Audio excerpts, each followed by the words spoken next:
Um, Thank you. Will we do names and locations? Oh,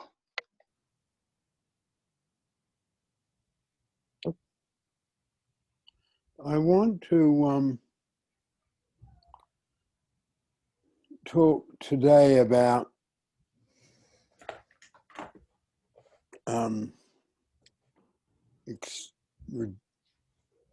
conscious and unconscious contributions again.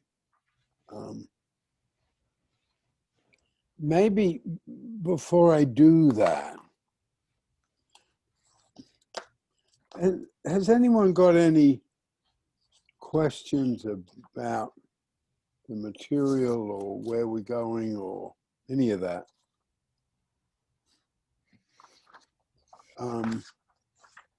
Because I do sort of take off, okay?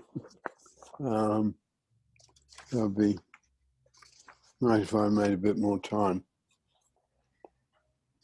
I don't know if this is, I know that I've been thinking this week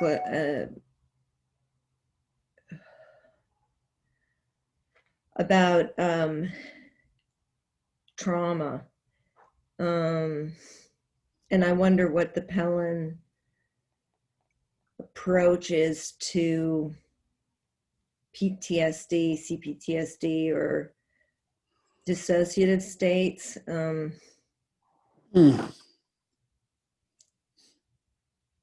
Yeah, I fell into a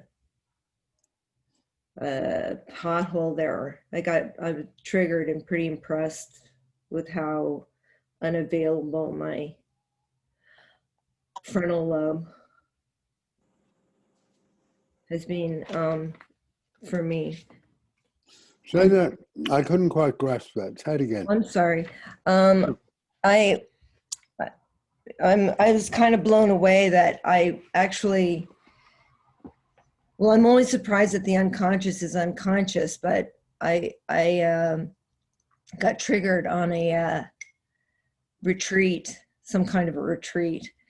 It was a meditation, silent meditation retreat. And I had some good old fashioned flashbacks.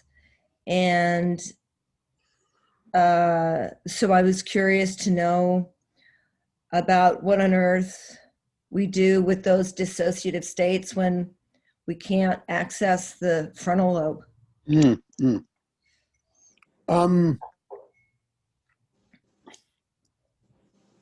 A great point, and it does bring up, which I want to touch anyway, sort of how Pellin is different and how it feels different.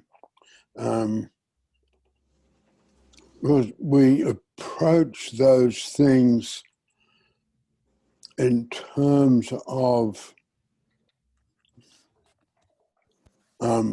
what we call memory links. Memory links, broad brush, they're the unconscious. You know, just saying quickly, they're the unconscious. And we all carry them around, and the big example, well, the routine example we use, we've all got reactions to Christmas, and they'll all be different. I mean, that's just a very simple example of what we call memory links. But certainly what you said was memory links coming up. And just to say it quickly, in the older Pellin literature, they were called referrals. And when I taught the material to cease, I taught it using the term referrals, which is what David Pellin's word was. And then I just had so many people who were critical and frustrated by that use of the word, because in the helping professions it means something very different. So I dropped the word after agonizing about dropping my teacher's word. So that's the background for that. Mm. But so we come at it in terms of looking at the memory links. We come at it in looking the memory links in the middle of the pendulum, okay? So when trauma comes up, it is a particular, because what swings the pendulum is memory links. What swings the pendulum to the point where we feel out of control, disassociated, close to an old-fashioned phrase, a nervous breakdown, because of the pendulum swings that come from the memory links.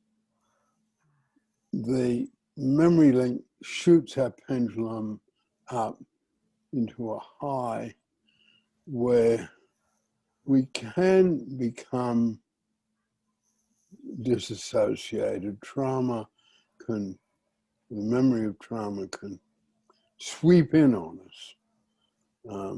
So the pendulum just stays in this impossible place. But there's another place where we come from it, which, lay out very, very clearly in other places. And I don't know, Mary, if it probably doesn't work to include it in the credo, but we certainly have a ground rule that the most important person is the most vulnerable person. Sort of period, end of statement.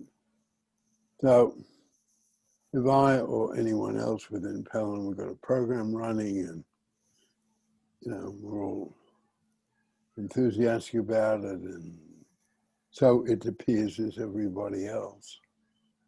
But if someone's vulnerable, and that someone could be me, then that just, I think I can say in a smooth and simple way, but a fundamental way, simply takes precedence. Okay, how can we help you? So it's seeing trauma specifically in a spectrum of human experience and human problems and human wipeouts. Not the Pellin way is a bit different because we talk about tools and the tools apply to everyone. So we've all got a pendulum. So in that sense, we all have emotional reactions, good or bad, destructive or nourishing, even impossible. But on that spectrum, it's a different methodology than saying, oh, that person's got bipolar. And in putting this very big topic in a Pellin context, the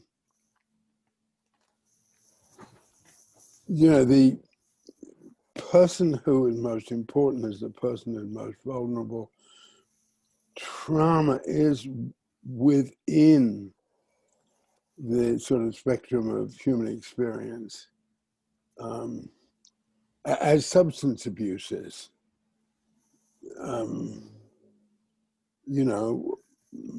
I spent a career, working with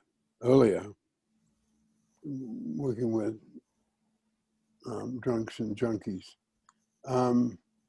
Too straightforward language, which is quite deliberate on our part. But, we can all eat too much or watch too much television. So we see all the problems of substance abuse again in this spectrum. I can go through times of people who know me, and my kids, of spending so much time watching television news programs that are dangerous. Okay, so people can. So that's just a parallel. So we take trauma we see it as a spectrum Mm-hmm. more than something that is particular, that afflicts particular people. Mm-hmm. Having said that, I don't in any way, you know, having years ago worked with Vietnam vets, that's a long time ago. And here, one of my students worked for an organization that provided a service to people who'd been tortured. So I'm not in any way saying that, you know, trauma is not specific and particular, you know, I don't want to, but answering your question, our approach to it is how can the tools handle this? And particularly, I guess initially, how can we use the tool of memory links to find some clarity and clearness in it? Mary. Well, I guess I thought Tamara's so new, she might not. I don't know if you understand, Tamara, that when we say a high, the phrase is compulsive high, it's not talking about happy, happy. It's talking about any flooding emotion that's kind of extreme in an outward way. I wanted to add that we also have a phrase, overwhelming memory links, which means, I don't know if Peter would agree with this because I don't think we've ever talked about it, but I feel that when those moments come where the body memory takes over and you're kind of trapped in whatever it is, you know, some conception, some emotional experience from way back or whatever it is, that it's like a number of memory links piled on top of one another that keep you in this incredibly intense emotional high. And although my experience was getting well from extreme swings that would have been labeled bipolar and not PTSD, my experience of getting well from that using these tools is that you can use even though some other schools will probably say you can't, my belief from having been able to use them while I was completely out of my head, not on drugs, on natural things, is that you can say, oh my God, I'm completely out of this, but I'm in a compulsive high with overwhelming memory links. That might sound absurd that you can do that when you're so taken over by it. But that is one of the ways I got well, that I really could do that and really could decide. And then the key is decide what to do about the high, right? Decide how to get closer to the middle of the pendulum, even if you're completely whacked out with the memory links. And that's more because people don't practice that kind of tool, then they don't know that you can do that.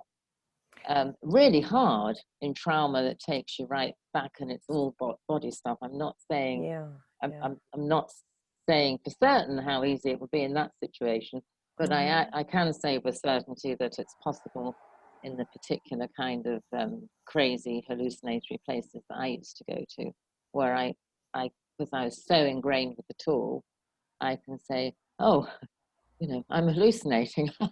How can I calm down? You know, and I would, in that case, I would, you know, do something like sweep leaves up in the garden, something physical to take all the excitement out of my head and back into my body. I don't know how that would work with the sort of memories that trigger PTSD, but that's what I did anyway. So you name it. Naming it is powerful. And then there's, I'm not sure what pendulum work is, but is that what you mean by the tools? Yeah, Okay. I'm trying to give you this sort of brief summary of it all, okay? Like, you know, like going on a vacation to Europe and doing 8 cities in 3 days. Okay, this is a little bit the Pellin equivalent of that. But the pendulum is a particular tool that's about our emotions, And it's well, for some of us, a lifelong study. In itself, it can be quite simple initially, and then it's got a lot of subtleties to it. But one of the things we say about the pendulum is that the middle of the pendulum, and in terms of responding to what you were saying, the middle of the pendulum is the calm. Some of that's what meditation is. But we say that a lot of different ways people could get into their calm. So in terms of our methodology, okay, our way of working, in terms of the trauma, this is going ahead a bit, but I want to, I want you to have it. We always talk about small steps.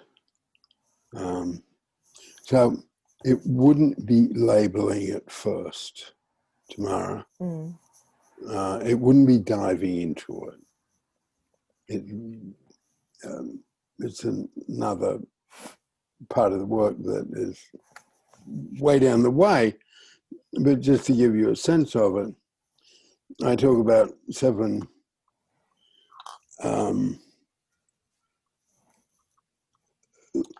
I haven't taught this for a long time. The title, I slipped my tongue. 7 levels of working in contribution training. And we always start with the positive.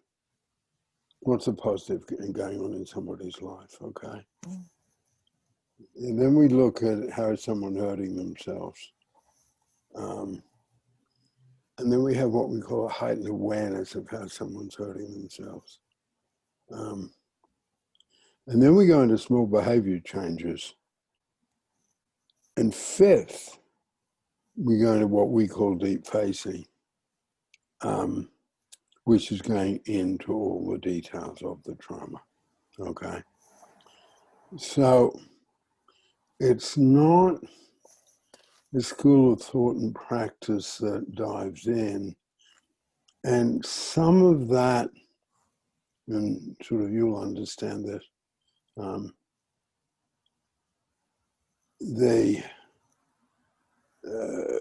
when I came into this field, my background was a counselor and probation officer and social worker working in prisons, criminals and their families.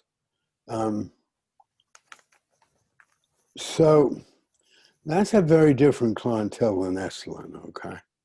That's a very different clientele than the clientele Fritz Perls had, who I trained with. Right.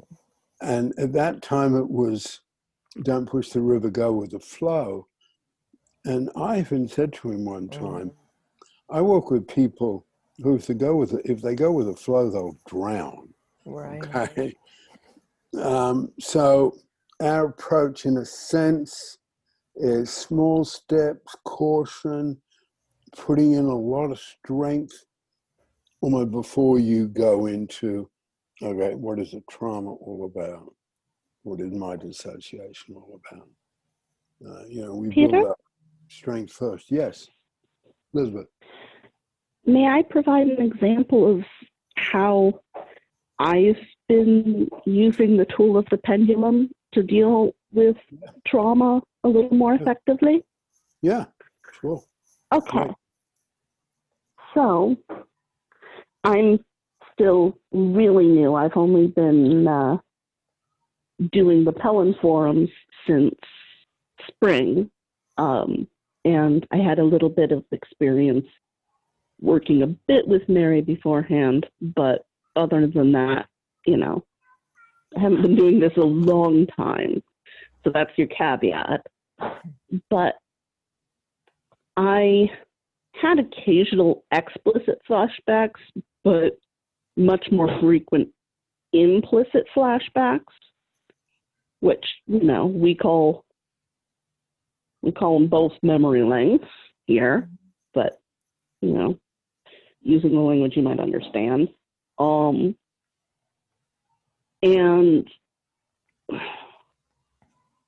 what I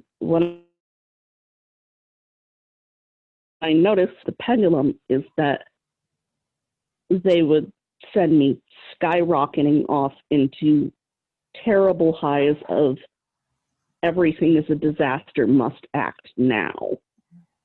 You know, I felt like the world was falling in. And the first thing I learned to do was tell the difference between the high, a low, and the calm, which is in between those two and where you can actually do your best thinking, I think. And the second thing I did was tell myself no decisions in the extremes of the pendulum. You know, what the extremes of the pendulum, they're going to happen to me, but I'm not going to act based on what I'm thinking and feeling in those states, because that's when I make my most destructive decisions. That's so useful and so obvious when you say it from here, but it's like note to self. I'm just going to put it on a Post-it in my closet where I was calling from last time, but duh. Yeah. Please pray, go on. Yeah.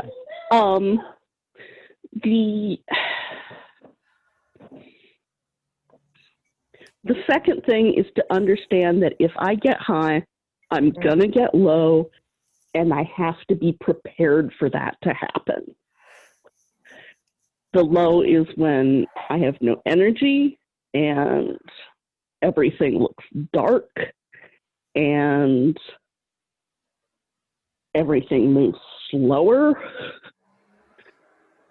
And, you know, one can get rather fatalistic in that state. You know, to get a bit slangy, everything sucks. And if I know it's coming, it doesn't hurt as bad because I know not to believe what my brain is telling me wholeheartedly.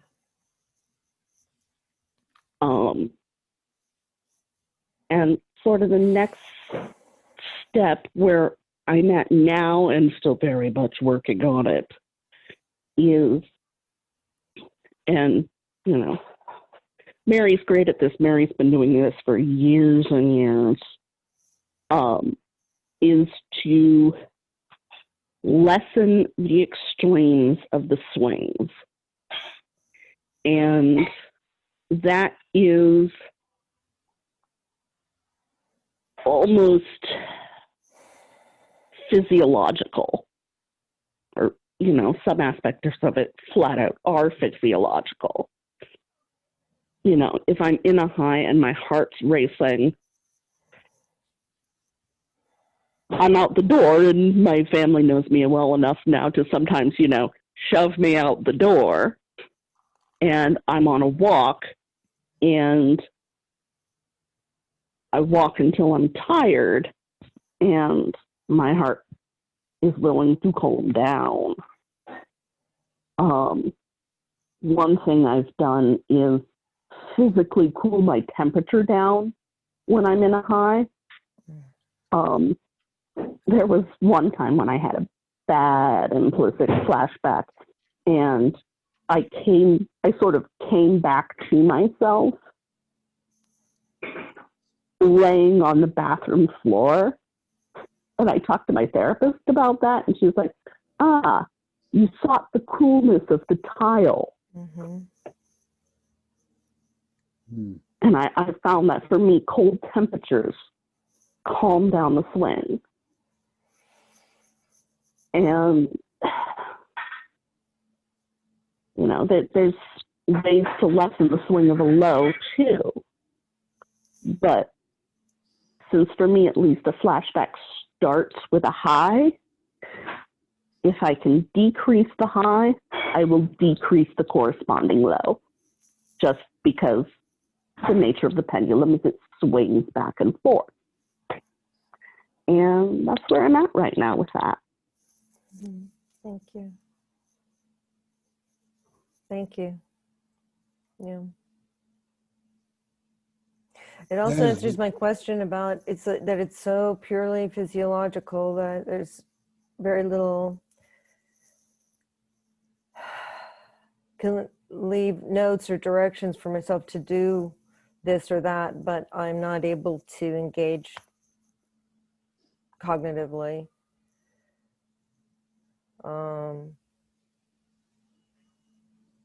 Yeah, so it's almost like a fire drill, I guess you have to have in place over time. Yeah. And when I'm that bad off, I have the people around me trained to respond. You know, back when it was bad enough that I was suicidal, which is not true anymore, I had people trained when I called and said, Right. that they would come and get me and not leave me alone. Yeah. It's absolutely okay to ask for that.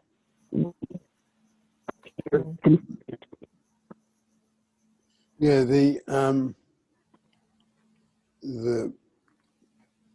way we look at the pendulum in this situation like this, and trauma in situations like this, is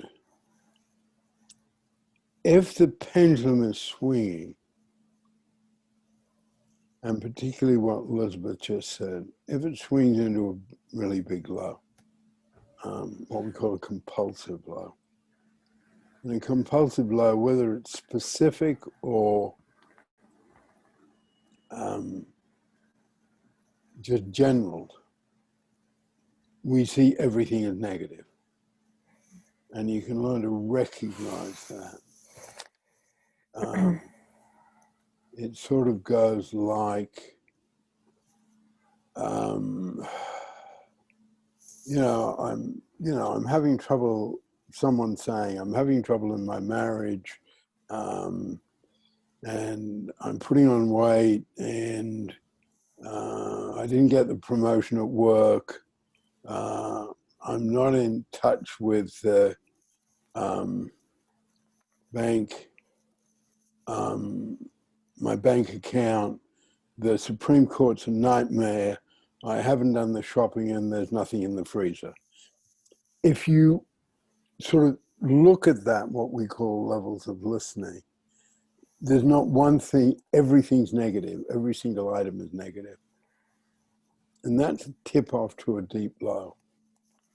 Even though someone in the deep low might say, oh, I'm fine. No.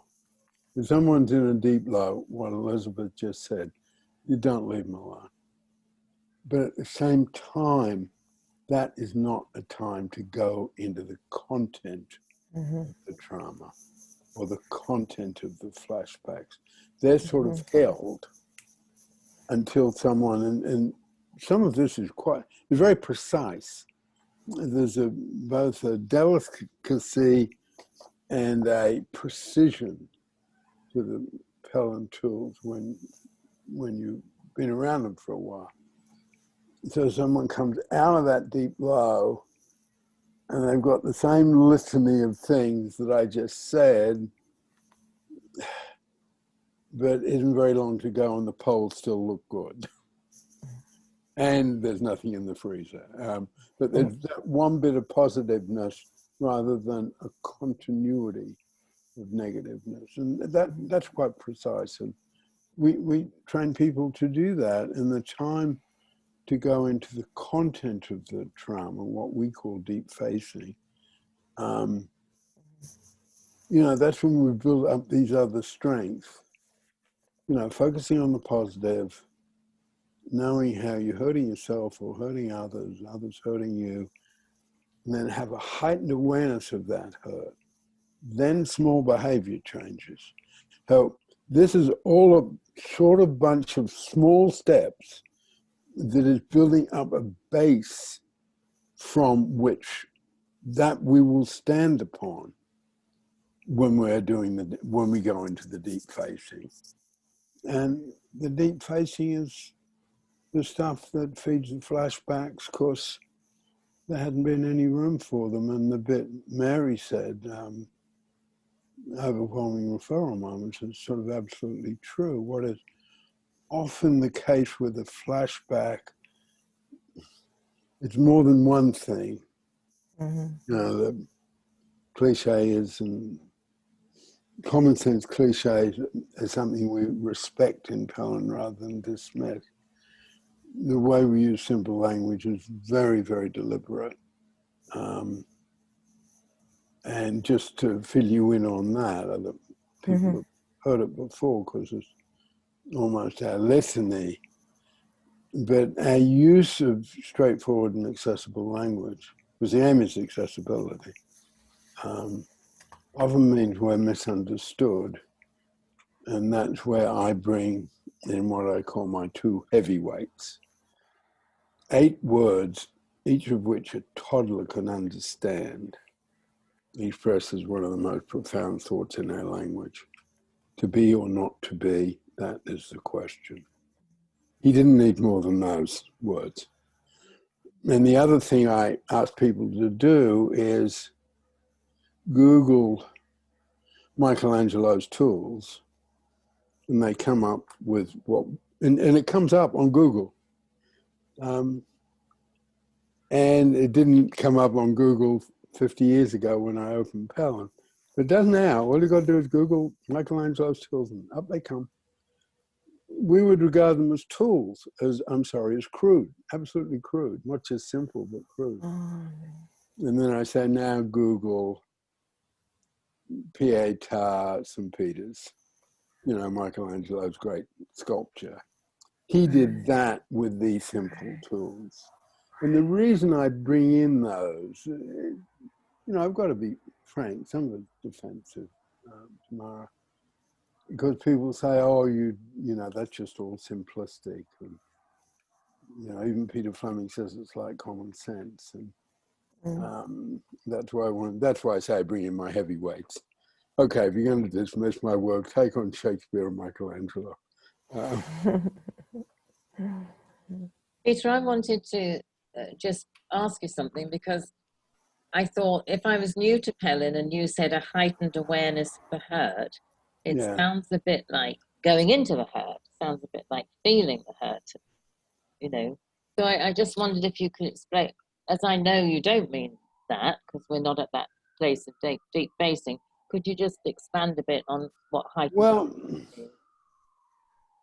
you know, we started, and even that can sound a bit bland, but, you know, I'll get it, Mary. We're starting off first, okay, regardless of how things are, you know, and I developed this stuff working with guys serving long sentences. What's the one bit of positive we can find? When my claim, in any person, in any situation, you can find one bit of positive. And even if you can only do it for 3 minutes or half a minute, that's our obligation to start, okay? So this is setting up a series of small steps that give us strength. And the next one is, okay, what is my hurt in this situation? That's the second level of working. And then Mary's question, and, you know, okay, you know, things are terrible at home, or I've just lost my job, or money's awful, or something's happening to me about remembering my relationship with my mother, or whatever. Was someone's remembering something that was a political or historical trauma that I read. So then we look at, okay, I'm hurting around that. That's what it is. And maybe also looking at how am I hurting myself by focusing on that? How am I hurting myself by not telling anybody about it? You know, even my husband or my wife, I'm just keeping it all to myself. How am I letting other people hurt me? But just looking at those things as the content of the work, okay? Almost like looking at the context of Yeah, yeah. understanding And the problems, looking structure. straightforwardly at the problems, you know. The marriage is terrible, or I just lost my job, you know. I've lost my confidence. And then the next stage, and thank you for asking the question, Mary, the next stage is sort of quite particular, what we call a heightened awareness of it. So it's almost slowing down and realizing, yeah, I am really scared about this. It has a particular context in the way we do Gestalt groups. The particular way we have someone sharing with people in the group something about themselves. That's where this came from historically. This bit of my theory came from. So it's sort of slowing down and looking at it and really taking it in, and with support, at times exaggerating it a bit. It's a little bit like worst case scenario. That's a bit what heightened awareness is about. You know, okay, he might leave me, or I have lost that job, or the money is in this bad shape. It's almost sort of focusing on it. In body work, it goes back a long way in terms of, I guess, Pellin development. The Pellin development in body work, when you do the part of body work, we go through a whole body awareness and then focus and locate the pain and then focus on that pain. That's the sort of background of this. I guess it's Gestalt body awareness that is the background of this particular bit that's heightened awareness. I guess the aim of it is not to be running away from the problem, but not be engulfed by it. It's something, if you go into the deep facing too quickly, and the sort of Gestalt I was trained in, which was very excellent in San Francisco, Vancouver, was let's dive into the pain and the rage, and something called, there was a school of therapy called Primal Scream. There was a school of physiotherapy called Rolfing, which was all about going into the pain really quite quickly. And just sharing the history with all of you, I felt that was a really good approach if you were established professional with a secure place in the community and you were a bit uptight and needed to break down. But my seminal population was, you know, people who are on the poverty line and ended up in jail because of it. People, you know, all the stuff about the civil rights movement and Black Lives Matter and all of that. I mean, I was working with people who, well, you've got to get people in touch with their anger. That's what I was trained in. I said, look, I'm working with people, they're very well in touch with their anger. What they got to learn to do is channel it. And that was a huge, you know, there was a sign one, Peter Fleming is not allowed in this organization unless accompanied by his probation officer. Good. Some people didn't like my approach, okay, even back then. It was not always popular. But to me is, what's wrong with going slowly, to put it simply. and the thing, and I don't mind repeating this because it's basic to our ground rules.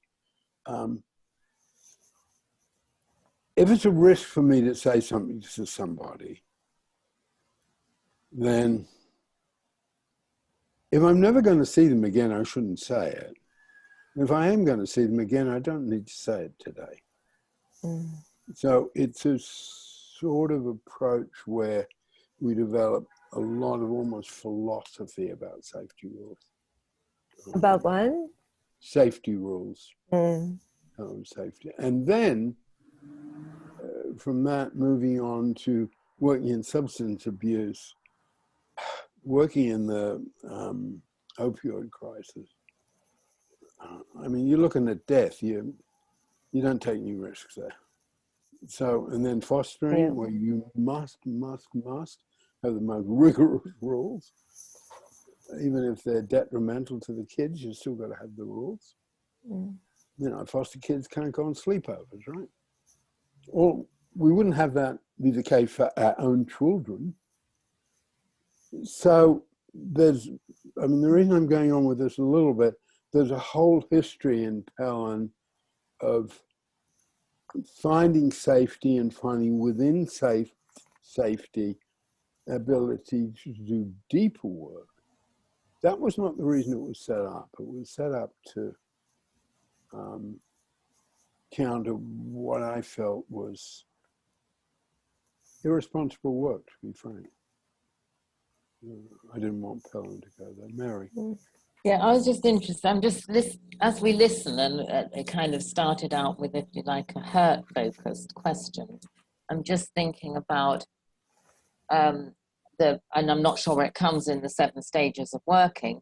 I'm just thinking about the part of the work that's about healing by contributing, because I'm very, very aware that you know, I gradually gained stronger and stronger control over what was happening to my emotions, so that I, you know, pretty much live within the tolerable zone and have a lot of calm and things. But the thing that I notice, you know, I've got the strain of the pandemic. I'm camping in somebody's living room. I'm not living in my own home. I've got financial stresses, and I'm just doing great. So why am I doing great? So it's partly the you know, that I'm not going to the extreme ends of the pendulum, but it's also because I found through Pellin and the life forces, which I think might have been mentioned briefly in your presence. So I found different ways to contribute. So you know, I seem to be in a phase where there's quite a lot of focus on creativity. So I'm working regularly on my show and on writing and on producing the book about my husband, and I'm putting my care and life force into the work I do with Pellin. So I spend all day contributing, even though I'm stuck in this room at the front of a screen, right? So I'm very aware, because I had a life that wasn't as purposeful as I wanted it to be, and didn't have a flow of feelings of accomplishment. So I'm really aware of my flow of feelings of accomplishment is just wonderful, right? I'm definitely happier than I've ever been. And more emotionally stable than I've ever been. So that, I just wanted to sketch that out about how important that bit is in Pellin work. And then I was just curious where you saw that coming in the 7 stages, Peter. Yeah. I am rusty. I'm really sorry. There aren't 7 stages. There's only 6. Okay? There's a fairly wide ranging school of thought and practice. 6 stages of what you can contribute. Anyway, there's 6 stages contributing from hurt and purpose. Okay. I mean, that's the way we go from focusing on the positive, an awareness of hurt, heightened awareness of hurt, small behavior change, deep facing, and then contribution from hurt and purpose. So it comes in there because I don't know if you know, Tamara, but our slogan is, the best way to heal is to contribute, and the best way to learn is to teach. No, I didn't. Yeah, that's blazoned on, you know, different things. So, but some of those things are so fundamental that I don't in any way mind repeating them here. Do you want to come and cease?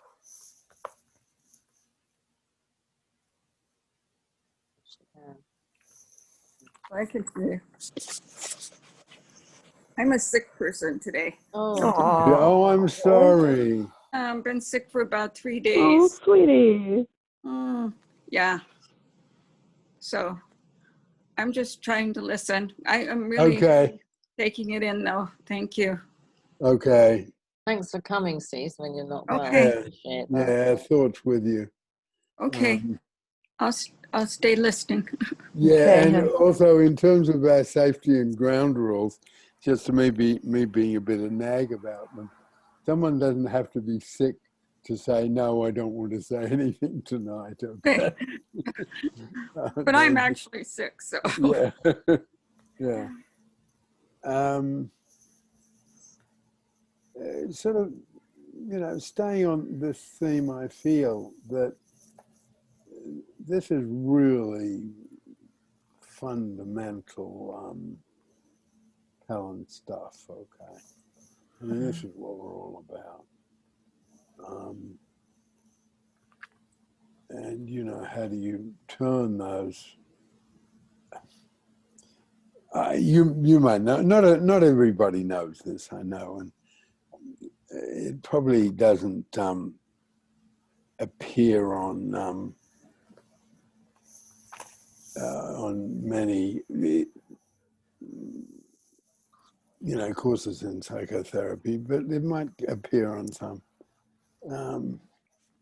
But Doonesbury and Doonesbury's and DB's vet centre, okay, Yeah, that's a whole lot what Pellin's all about, okay. that's great. Yeah. Thank you for knowing it. Yeah. Yeah. And I guess it's trying to, and yeah, I guess in a way, you know, I say that, you know, a lot of Pellin's common sense, and the times we're telling people, we're teaching people things they already know, but it provides a different sort of structure. But yeah, I guess I like in one breath to be able, in one session, to be able to talk about Shakespeare and Doonesbury, okay? Yeah. And sometimes Dr. Seuss, Peter. Yes, because you know, the work I've done over recent years, and particularly with the foster carers, is all in England, okay? All of it's in England. The substance abuse stuff, and particularly some of the opioid stuff, was in the States, in Ohio and Michigan. But I really wanted to use green eggs and ham as the sort of basic approach. This is the basic Pellin approach, okay? Exactly, and no means you know, no, or you might like it. no means no. Yeah, I do not like green eggs and ham. yeah, you might like it. Come on. I've and it just had no resonance and fell completely flat with Afro-Caribbean English foster carers. Dr. Seuss wasn't in their background. Green eggs and ham wasn't in their background. And it's funny, this is memory links, okay? When something's not in someone's background, Yeah. you can't sort of explain it, and that's unconscious contribution, really. All of a sudden you say, you know, green eggs and ham, try it, you will see, you might like it on a tree. And, you know, some of the unconscious contribution is pulling out those, you know, that's cultural, because some of the unconscious contribution comes from a cultural setting. And it's a terribly powerful links people have with each other, but it's sort of light, just light, just light. When the other side, I cheat a bit today, when the other side put out an ad, and I think I might have said this here before, and against Joe Biden, and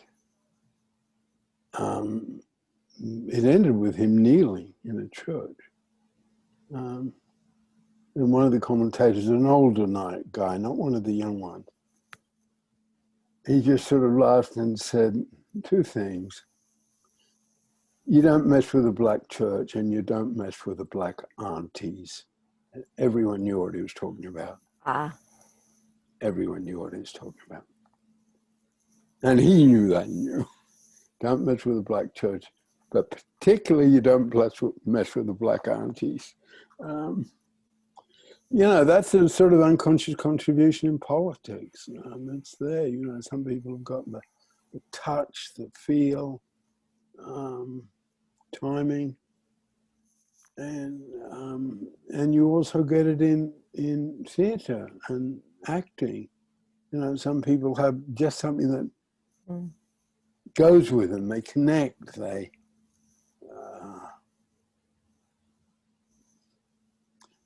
don't feel they're posing. They don't feel they're part of this incredibly posing world. Something comes across as just sort of natural. And that's what looking at the applications of the tool of unconscious contribution, because there is, I believe, about Pellin, and this is something,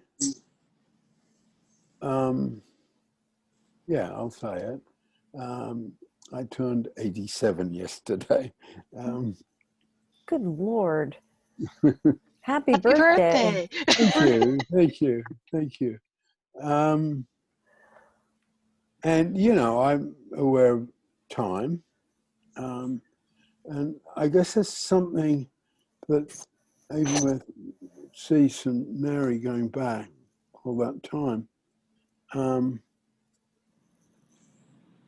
that I don't think I've talked much about or even seen much about, but I very much want to get across. If you look, and I always ask everyone if they can to look at some of the film that's National Film Board of Canada film that's on the website about David Pellin, called Activator One, and because I think, this is different, because he was a very different guy. He wasn't in any way an academic or a professional or looked like it.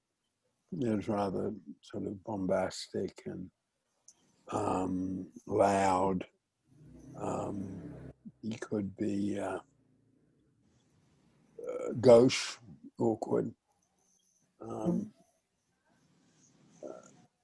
bit clumsy, overweight, partly sighted. I guess you'd have to say sort of working class. I don't think I've ever used that word about David before, but within that, his mind had this delicacy, okay? And this is a bit, in the time I have, I really want to get this bit across in some way.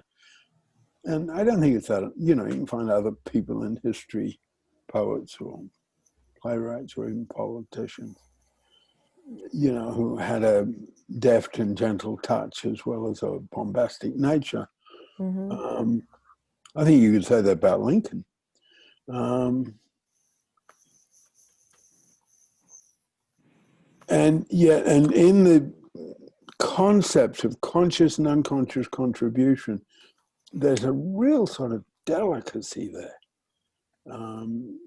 The unconscious contribution, the bit where someone connects with people out of this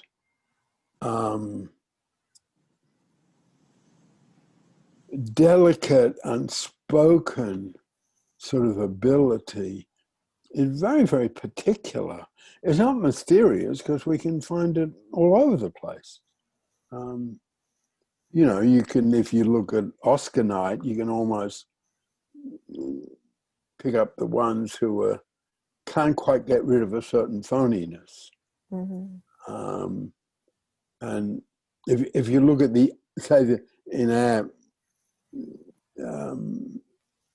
you know, deliberate words like unconscious contribution, there's something about at Oscar night, or you know, when Meryl Streep speaks, it's, you know, with enormous power. I mean, yes, I have won all these Oscars, but there's still something underneath that you feel, hey, that's a genuine person. Yeah. Can I say, because you Yes. really mentioned something that really was so important to me about Pellin, was the bringing out of creativity, I felt, especially in some of the fun things we did, like the dramas we did on Friday nights, and just washing dishes. We'd make it into a play almost. And there was a lot. I think a group really helps to encourage that creativity in people. And I really felt it there, that we could just, I remember one time I was clearing dishes, and so for a joke, I had a chicken leg that I was collecting the dishes with. You know, it was like a surprise to everybody. It was pretty funny. But so much was allowed, I think, that brought out that unconscious abilities that we had.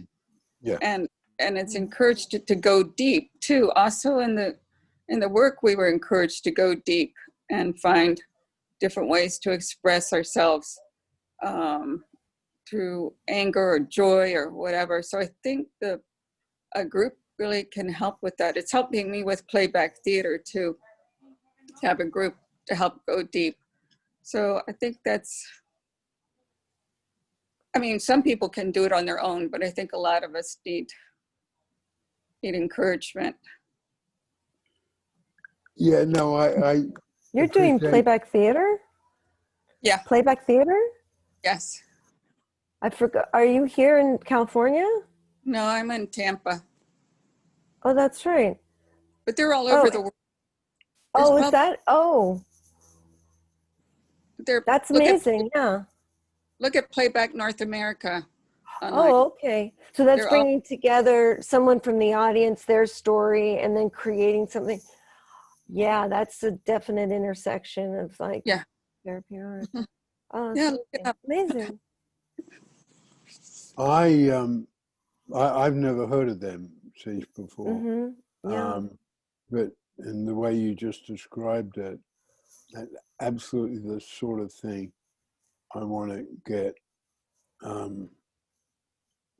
going for foster carers and foster kids. Oh, Mhm. definitely. Yeah, look it up. There's got to be something in London. They're Yeah. even in Africa. They're in all parts of the world now. Mm.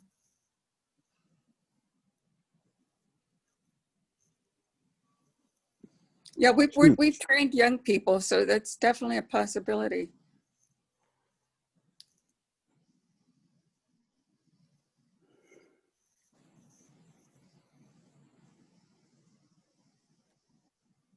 How long have you been involved, Cease? About probably 5, 6, 7 years. Okay. And then we go to places where, like, hospital workers or senior citizens or just home shows. We're doing them on saving the planet kind of thing, Yeah. but different topics. So it depends on the group, that what they want us to do. And then we tell stories. It's improv. We act them out. Yeah. Yeah.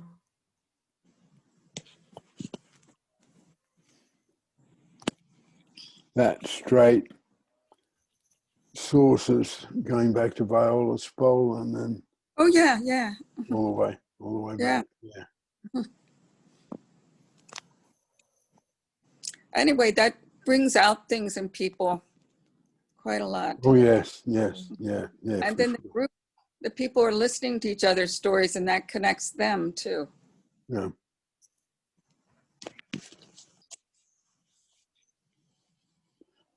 Cynthia, do you want to come in? I'm mostly listening. Today I'm actually on a bit of an unpleasant high, so I'm kind of still Okay. feeling I had just dealing with issues with Okay. family issues. So Okay. Let me stay a little bit with the unconscious contribution and applications. I think, and you know, I'm intensely interested in politics, but I think, and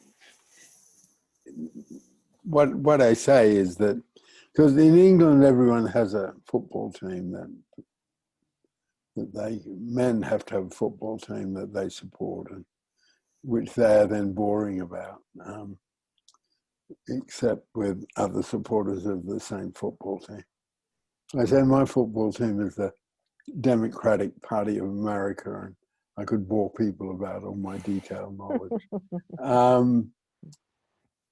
But I think I can just say it's a genuine example of unconscious contribution. You know, Michelle Obama is quite sort of extraordinary. Just on almost this technical bit of Pellin, okay? She's got this ability to connect. I mean, I don't think there's any doubt that if she was the candidate, she'd walk in. But what she says is, I hate politics. So, and this is where it all happens on an unconscious level. She's not trying to be clever, you know. Oh, you know, if I could run, I would do not. I would. I mean, she's not playing Hamlet at all. And you know, some politicians do. She's not playing Hamlet. But she's got this extraordinary political power, almost by not trying to have it. Mhm. And yet, on the other hand, she is trying to. It's not an accident that she wrote a bestseller. My son worked for Audible, part of Amazon, that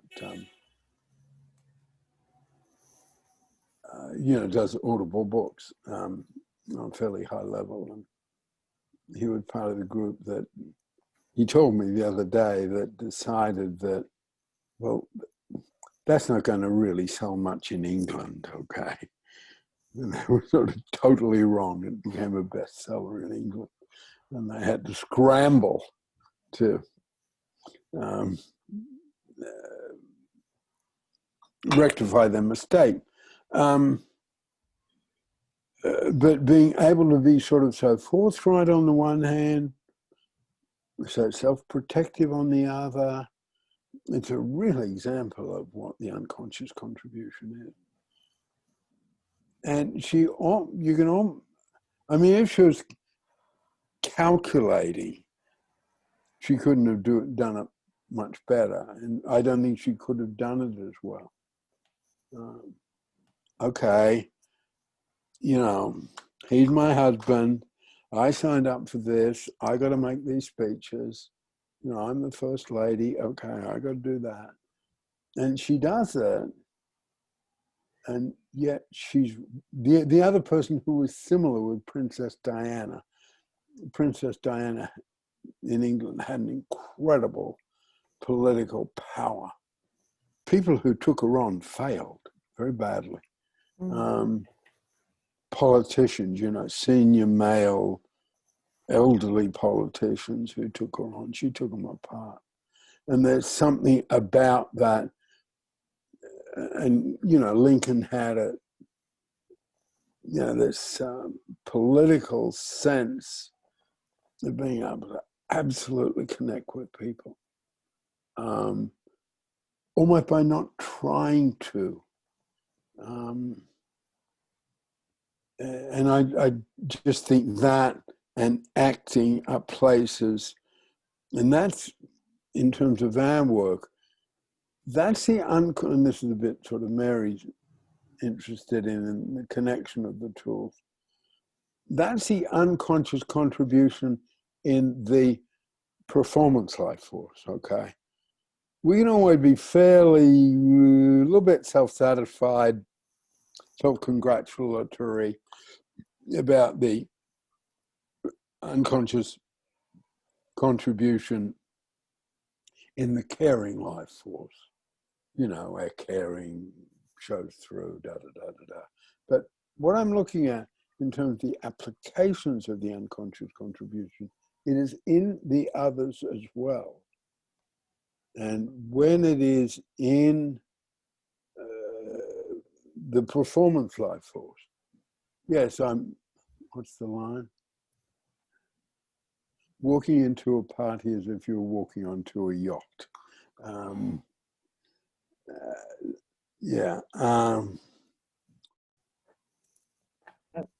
It's conveying this sort of sense of confidence, this sort of sense of,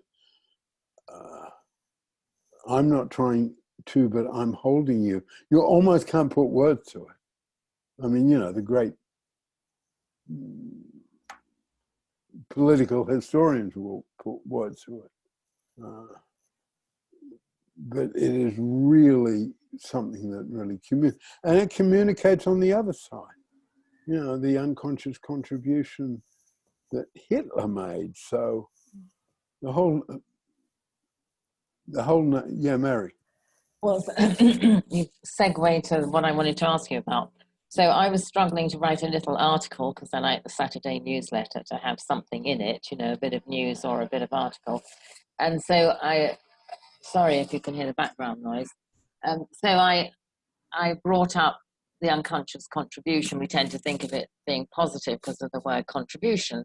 And I thought about a thing about my husband, the film director, that I'd never thought before, because his reputation that the book's trying to redress was not about the 36 films he made that entertained millions of people, which was his very significant conscious contribution. His reputation was around the fact that he yelled at people. I mean, until he died, all it had on Wikipedia was stuff about him screaming at people. Seriously, that's all that was on Wikipedia until they had obituary sources with a more rounded out explanation of his life. And then it changed. And so that was kind of interesting for me, to this fact I'd lived with for 20 years, to suddenly see, oh, his unconscious contribution was more noteworthy in the world than his conscious contribution. I mean, you know, I've met so many people since he died who said, I became a film director, I became an editor, I became this or that, because of seeing King Kong or Towering Inferno. So, you know, I don't know if that's conscious or unconscious contribution because it's from the film, but so he did make contributions well above just people being entertained by watching the films.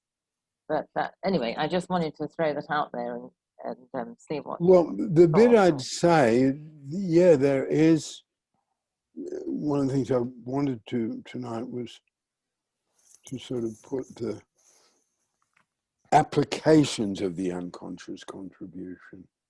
And there's another part of this that we could do in the future, which is called the persona gap, which is the difference between our perceptions of ourselves and other people's perceptions of us. But, you know, coming back to John, it's a shame that people picked up that unconscious contribution, whatever it was. And that's how powerful it can be. It can, what's the word? neutralize, erode, that's what I'm looking for. It can erode our reputation. And if you look at someone like, well, those two people,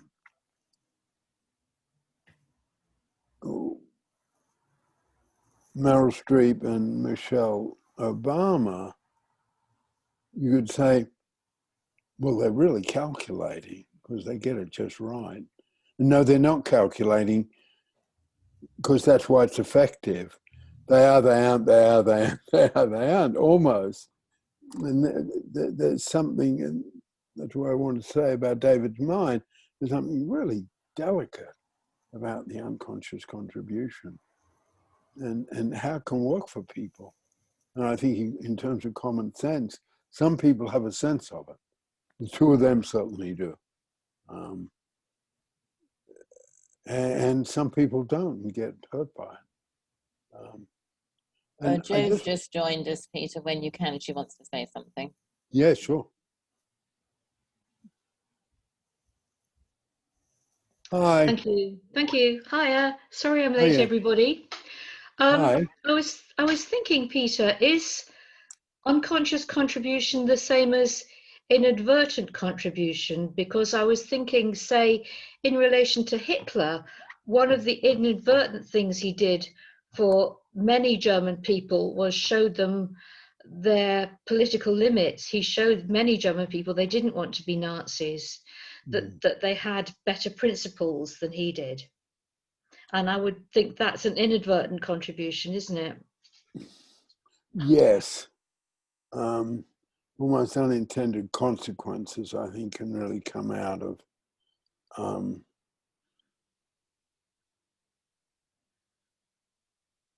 the unconscious contribution. Or maybe it's a bit too broad brush, but almost the unintended consequences maybe almost always come out of unconscious contribution. Because how? Because somehow or other, it's quite amazing in history that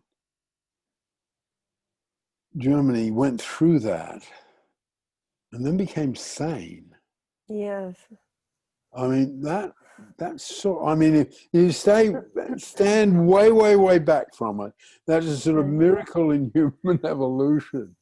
And they've got stuff to teach us about minorities, about prejudice, about accepting refugees, who knows what. And certainly all our stuff about contribution from hurt, some of it comes from my, on the one hand, there's AA, but on the other hand, there's my deep study of the Holocaust and all the ramifications that followed it. So I think you're absolutely right about that, Joe. That's the way it goes. I was thinking also that after what I said about John and reputation, I was thinking, I wonder whether reputation is, of course, partly it would be what people achieved, but I was thinking about how you might say about a politician, say, to use that example, you don't really trust them or they're a bit cold or something. I was thinking maybe that the stuff that makes up reputation often comes from an unconscious contribution. Do you think that's totally. Right? Yes, very much so. Very, very much so. And I think I think if you look at political greatness, the unconscious contribution part is, enormously important. And they know it, and people in that field know it. They know how to talk about it. And they know the power of it. They can be afraid of it. Yes, Cynthia. I was thinking, in fact, I was going to mention it last week, but I never did. But one of the things that when my grandmother was alive, she would talk about with her politics, it would be, people might laugh at it, but I think there was something real to it. And it might be the unconscious contribution. She liked President Obama because he looked like a president, and his wife looked like a first lady. And she also didn't like George W. Bush because he had shifty eyes. I mean, and that's a joke, but I think that there might be something real. She's picking up on their unconscious. She was picking Yeah, up on no, picking up on that. And if you think, and for us, it's what we can read or see on History Channel or its equivalent, BBC. If you go into any depth, the unconscious contribution FDR had, then it's really powerful. He had fireside chats and it's in another place in Pellin. It's called Communications Strata, and enormous connection with people. Enormous connection. I think the word political intimacy is not that off. And I sort of don't like to put them together. The FDRs and the Barack Obamas, and then the Hitlers and the Stalins. I mean, Hitler and Stalin connected to those people, to their people. I was also thinking of the other thing. One thing she noticed was that he stopped the campaign trail to go visit his grandmother. Okay. Yeah, he did. In Kenya. Yeah. How does Pellin work with the unconscious, the shadow material, or that's, Yeah. how doesn't that's all the stuff about memory links. Because one of the things we say about Pellin all the time is both deep and practical. So often when we're looking at something, and that's the 6 levels of working and all the small practical steps up to deep facing, but it's really going into that at great length over long periods of time, if necessary. Use a lot of Gestalt chair work in that. One of our main ways of working. Individually. I was thinking because you were talking about politicians and nations and yeah, it's almost like Germany did some really good empty chair work. What yeah. I'm saying? Like what? Like you're saying, like yeah, no, they you're did right. amazing work and then there's the unconscious contribution. But I was thinking of the whatever's in the national zeitgeist, and then there's that marriage. And I missed a word there. Sorry, Mike. Too bad. It was a good one. It was a big word. Zeitgeist. National zeitgeist, I said. Yeah, yes. Not say Trump. But what the fuck, man? There's got to be something so... It's unbelievable. It's uncommon. Who's getting swept up in... What you can see is... I don't understand what it feels like. Evil. It feels like an evil as a force or a dynamic that's moving through the unconscious, unworked through, stuff of a citizenry that's really not worked its shit, and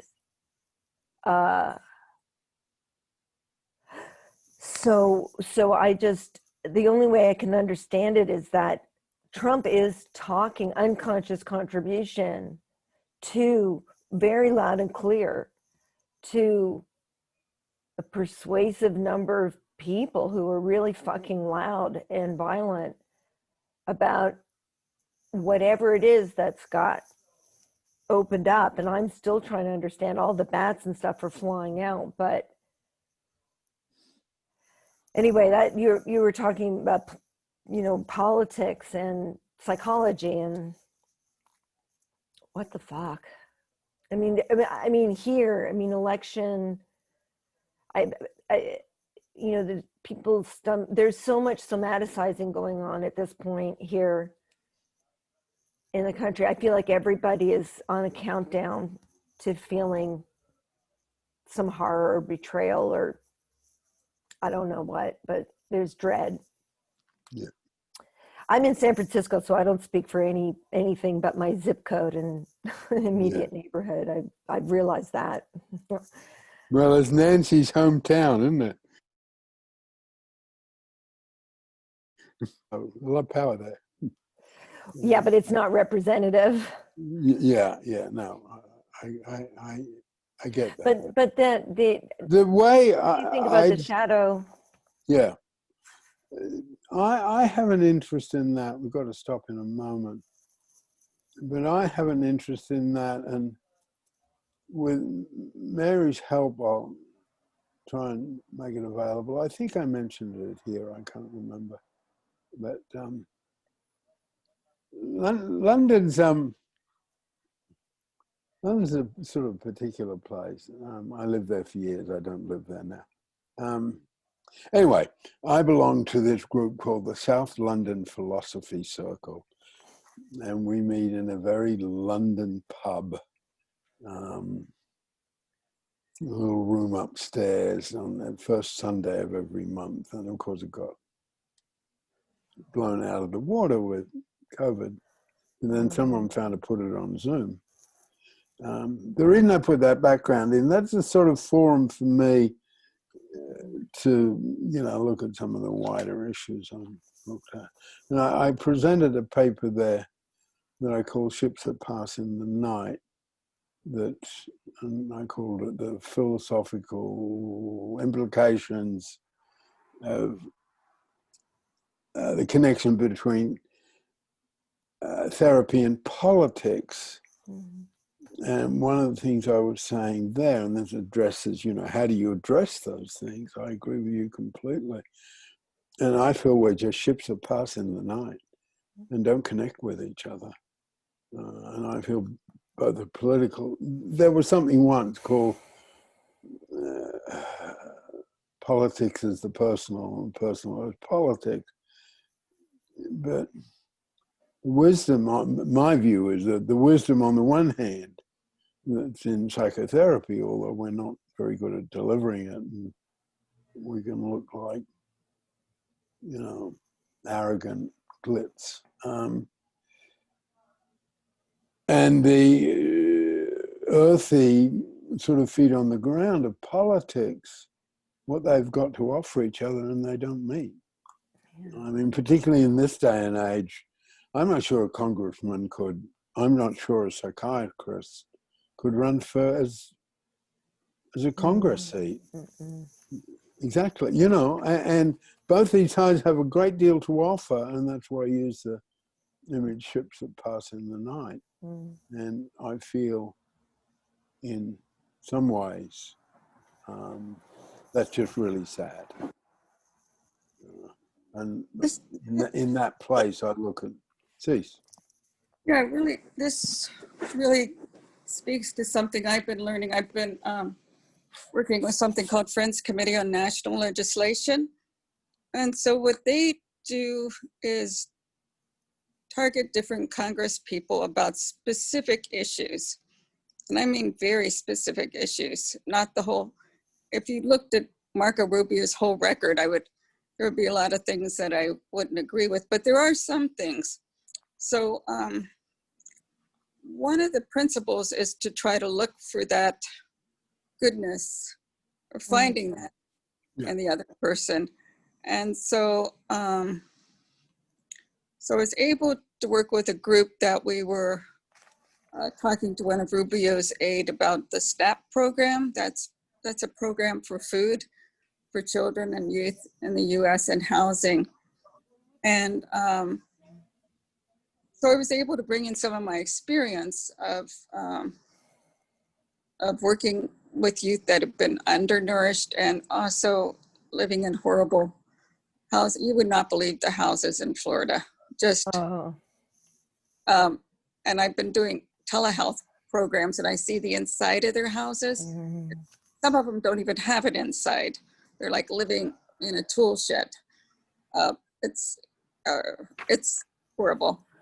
I was able to talk about that with, and the aide was really, I could see that she was moved by this, and that he has a special interest in children. So if I wipe out Rubio completely, I'm missing these opportunities to reach him where he's reachable at this time. Now, maybe he'll make some other shifts too, but I'm just saying we can't, I'm learning this lesson that we can't make whole kind of statements about people, which I was doing before. I mean, I'm guilty of that as well. It's interesting, and it's a kind of a discipline for me now. No, I think that's a terrific example to end on. Thank you. And also, it is about, I mean, you know, it comes down to we need each other. And I guess if I refer to the unconscious contribution, because I want to, you know, push that teaching, I don't deny that, you know, that's some of the ways we can connect. That's some of the ways we can get, I guess I'd say, cease underneath Marco Rubio's conscious contribution, okay, but get underneath it to the unconscious contribution, and, you know, Tamara's expression, the shadow of, you know, this guy cares about kids who are living in unspeakable situations. If we can find that bit. And I think the unconscious contribution can be, you know, how can I touch him? How can I get to him? He's a young guy, you know. He's obviously very ambitious. How can I get underneath that? And I think that's one of the things you're doing. I think you, sort of, yeah, proving the power of it. It's not going to work just to be presenting formalities. You've got to connect on some other level. Right. I can't just say statistics. Yeah. That's what I learned. I just, okay. That would, because I was about to say that, and then I thought, well, I don't know, so I hesitated. No. I was about. I wasn't about to say you just can't present statistics. I was going to say you just can't present policy, and then I thought, well, maybe I'm wrong, so I didn't say it. Right. You have to tell stories. Right. Yep. Yep. Okay, we have to. I just wanted to say something, so if I can do my goodbye, related to what Cease just said. Yeah, so you go first. Yeah. In the goodbye. Yeah, I will. So I'm Mary in Rosarito Beach, and what Cease sparked in me was a memory of I went to a Zoom panel of people who had been through a conversion program for being gay, the survivors of religious, trying to convert them from being gay. And one person on the panel was the lawyer who helped this law protecting protecting that LGBT community from these kind of programs. She talked very explicitly about how they did it in the Virginia, I think it was Congress, was people who were survivors of this distorted program told their stories. And she said, you get laws changed by telling stories. That was it. Okay. Well, I'm Peter. I'm in Norfolk in England. And yeah, thank you for coming today. It was a really big one for me. Thank you. Just so Tamar? you know, Peter, Elizabeth had to leave, so you don't need to call on her. Okay, thanks. Tamara? Tamara, San Francisco, and today feels like my first toehold in learning, and thank you all for taking me on board.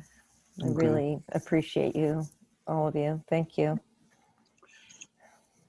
Joe?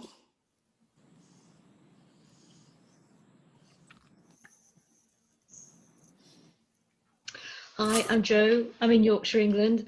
I'm sorry I missed so much, but I did do some reading beforehand, so I was connecting with you, Peter, particularly about Okay. Hitler, actually. I think it's really interesting. And Mary, I liked what you said in the newsletter about about stroppiness being a form of contribution, unconscious contribution. I wasn't here because I was at a webinar for teaching us how to counsel online through instant messaging, which is nothing like as satisfying as these conversations, I assure you. So it's been really nice to be part of this, and I'm sorry I missed all the things that you must have said before I got here. Thank you. That's okay. Thanks for coming. Never worry about coming late. Yeah, and don't forget, if you're interested enough to want to see what we were talking about, because it was a very interesting discussion, especially to a psychotherapist, it'll be on YouTube in a day or so. Don't forget that. Cease? Yeah, thank you, everyone. I really enjoyed it. And it just made me think at the end, like, we're always growing. We're always, changing. And we're always blooming. Thanks for that. Thank you. Cynthia? I'm Cynthia. I'm Kankakee, Illinois, and this was very good. I enjoyed listening to everything. Okay. Well, Mary will be doing Wednesday, and I'll see you next week today. Peter, can you do a 12:15? Yep. Yep. Sorry to interrupt. Okay. No problem. Bye-bye. Bye-bye. Bye-bye, everybody. Thanks for coming.